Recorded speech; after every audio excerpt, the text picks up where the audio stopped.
अस्सलाम वालेकुम। Voice of America Washington की उर्दू सर्विस से खबरों के एक बुलेटिन के साथ बहज़त जिलानी हाजिरी खिदमत है। आज जुमा है और जनवरी की 3 तारीख। पाकिस्तान में इस वक्त शाम के 7, भारत में 7:30 और यहाँ वाशिंगटन में दिन के 9 बजे हैं। खालिद हमीद पीर तक छुट्टी पर हैं।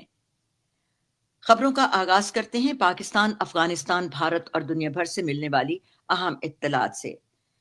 पाकिस्तान में हुकूमत और अपोजिशन जमात पाकिस्तान तहरीक इंसाफ की मुज़ाकराती कमेटियों का दूसरे इजलास में तहरीक इंसाफ ने जुबानी मुतालबात पेश किए।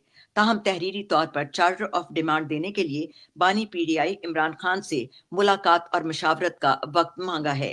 हुकूमती टीम में शामिल सेनेटर इरफान सिद्दीकी ने इजलास का एलामिया पढ़कर सुनाया।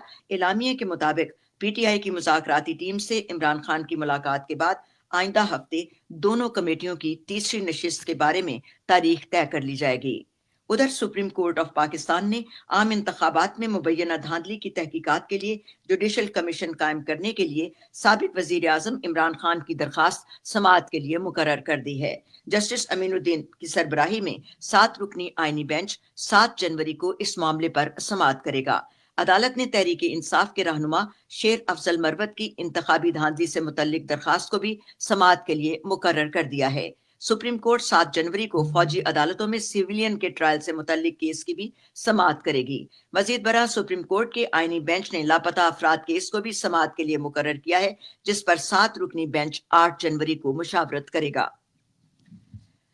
अफगानिस्तान के मकामी मीडिया ने इत्तला दी है कि जुमेरात की रात सूबा खोस्त के सरहदी इलाके में ड्यूरेंट लाइन के साथ तालिबान और पाकिस्तान सरहदी फोर्सेस के दरमियान झड़पें हुई। तालिबान के बाज ओहदेदारों ने यह बताया है कि झड़पें तकरीबन 1:30 बजे रात शुरू हुई। उन्होंने दावा किया कि जब पाकिस्तानी फोर्सेस ने खोस्त के जिला अली शेर में डबकी के इलाके में रॉकेट दागे तो तालिबान की सरहदी फोर्सेस ने भी फायरिंग की, जो दोनों अतराफ के दरमियान कई घंटों तक जारी रही। वॉइस ऑफ अमेरिका के पेशावर से नुमाइंदे शमीम शाहिद के मुताबिक ये झड़पें सुबह 5 बजे तक जारी रहीं, जिसकी वजह से कुछ मकामी खानदानों को इलाका भी छोड़ना पड़ा। झड़पों के दौरान होने वाले नुकसान के बारे में ताहाल कोई रिपोर्ट मौसूल नहीं हुई, जबकि पाकिस्तान और तालिबान हुकूमत ने बाज़ाबिता तौर पर इस बारे में कोई बयान नहीं दिया। पाकिस्तान के वजीर खारजा इसहाक डार ने अपने बांग्लादेशी हम मनसिब की दावत पर फरवरी के शुरू में ढाका का दौरा करने के मंसूबे का ऐलान किया है। 2012 के बाद किसी पाकिस्तानी वजीर खारजा का बांग्लादेश का यह पहला दौरा है। जुमेरात के रोज एक प्रेस ब्रीफिंग से खिताब करते हुए डार ने कहा, यह दौरा मजबूत सिफारती और इक्तसादी ताल्लुकात को फरोग देने के लिए हमारे मुश्तरका अज़्म की अक्कासी करता है। बांग्लादेश में पाकिस्तान के साबिक सफीर रफीउज़्ज़मान सिद्दीकी ने इस दौरे को 2 दिहाइयों से ज्यादा कशीदा ताल्लुकात के बाद मामूल पर लाने की एक अहम पेशरफ्त करार दिया। उन्होंने वॉइस ऑफ अमेरिका को बताया कि रस्मी 2 तरफा मसरूफियात तामीरी ताउन की राह हमवार करेंगी। भारत की रियासत मध्य प्रदेश के शहर भोपाल में वाक़ अमरीकी कंपनी यूनियन कार्बाइड का 377 टन जहरीला फजला सख्त सिक्योरिटी इंतजामात में 12 मोहरबंद कंटेनरों में वहां से 250 किलोमीटर दूर धार जिला के पीतमपुर में मुंतकिल किया गया है। इस फजले को वहां से हटाने में 40 साल लग गए। इसकी वजह इंसानी हकूक और माहौलियात के कारकुनों की मुखालफत रही।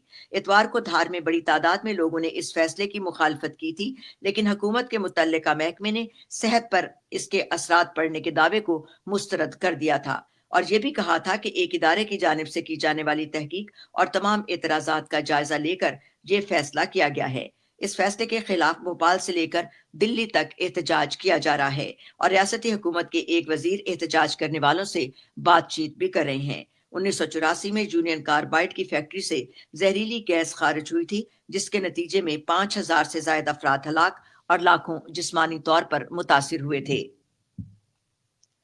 भारत के वजीर तिजारत पीयूष गोयल ने जुमे को नई दिल्ली में नामानिगारों को बताया कि भारत आने वाली ट्रंप इंतजामिया के साथ राबताकारी करते हुए अमेरिका के साथ अपने इक्तसादी ताल्लुकात को मजबूत बनाएगा। वजीर तिजारत ने कहा कि हम नई अमरीकी इंतजामिया के साथ गहरी और ठोस राबताकारी के मुंतजिर हैं। उन्होंने तवज्जो दिलाई कि वजीर आजम नरेंद्र मोदी की क़यादत में भारत ने अमरीकी इंतजामिया के साथ 2 तरफा ताल्लुकात को फरोग दिया है, जिनमें बराक ओबामा, डोनाल्ड ट्रंप और जो बाइडेन की क़यादतें शामिल हैं। اور اب غزہ اور مشرق وسطی، غزہ کے مختلف علاقوں میں اسرائیل کے فضائی حملوں کے نتیجے میں حماس کے زیر کنٹرول پولیس کے سربراہ سمیت 67 افراد کے ہلاک ہونے کی اطلاع ہے۔ خبر رساں ادارے رائٹرز کے مطابق اسرائیل نے جمعرات کو المواسی ضلع میں کارروائی کی، جس میں غزہ کے محکمہ پولیس کے سربراہ سمیت 9 افراد ہلاک ہوئے۔ اس علاقے کو اسرائیل نے شہریوں کے لیے انسانی ہمدردی کی بنیاد پر محفوظ علاقہ قرار دے رکھا تھا۔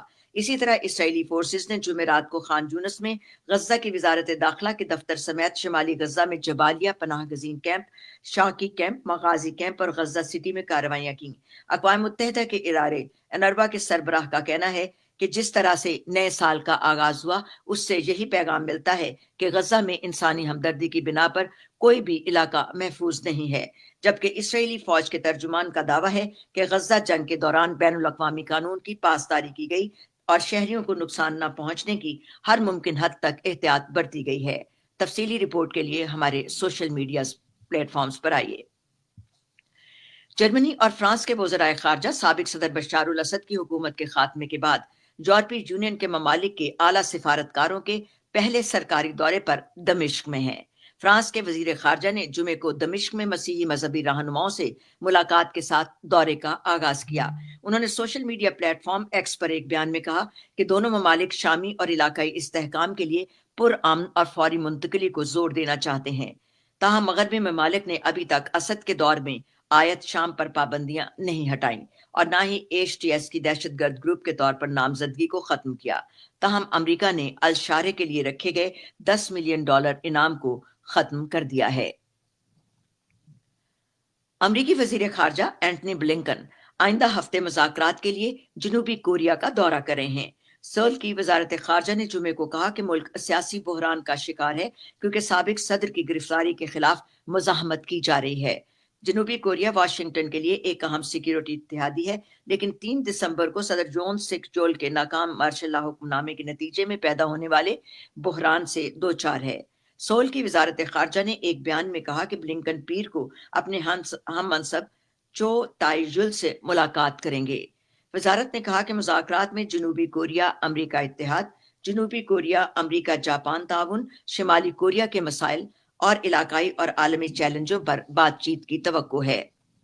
سابق صدر یون سک یول کے مارشل لا کے اعلان کی تحقیقات کرنے والے تفتیش کاروں نے جمعے کو وارنٹ کے تحت گرفتاری کی کوشش کی، لیکن اسے صدارتی سیکیورٹی گارڈز نے ناکام کر دیا۔ جنوبی کوریا کے تفتیش کاروں نے حفاظتی خدشات کا حوالہ دیتے ہوئے صدر کو گرفتار کرنے کی کوشش ترک کر دی۔ اور دارالحکومت نئی دلی سمیت بھارت کے مختلف شہر شدید دھند کی لپیٹ میں ہیں۔ آج جمعے کی صبح آگرہ شہر میں اس قدر دھند تھی کہ تاج محل چھپ گیا اور سیاح مایوس نظر آئے۔ امرتسر میں بھی دھند کی وجہ سے سڑکوں پر لوگوں کو پریشانی کا سامنا کرنا پڑا۔ موسم صاف نہ ہونے کی وجہ سے نئی دلی میں 200 سے زائد پروازیں تاخیر کا شکار ہوئیں، جبکہ ٹرینوں کی آمد و رفت بھی متاثر ہوئی۔ یہ تھی ہماری وہ خبریں جو ہم نے فیس بک پر آپ کے لیے پیش کی۔ خبروں کو سنتے ہیں، ان کو شیئر کرتے ہیں، اپنی رائے کا اظہار بھی کرتے ہیں۔ ہم آپ کو کے بے حد مشکور ہیں کہ آپ کی اس رائے سے ہمیں اپنے ان پروگراموں کو بہتر بنانے میں مدد ملتی ہے۔ اپنی ان کوششوں کو جاری رکھیے، ہمارے ان بلیٹنز کو شیئر کرنا اور اپنی رائے دینا نہ بھولیے گا۔ بہت بہت شکریہ کے ساتھ بہزت جیلانی اب آپ سے اجازت چاہتی ہے۔ میرے ساتھ پروڈیوسر تھیں عائزہ عرفان۔ آپ سے ہماری ملاقات ہوگی۔ آپ اجازت دیجیے۔ خدا حافظ۔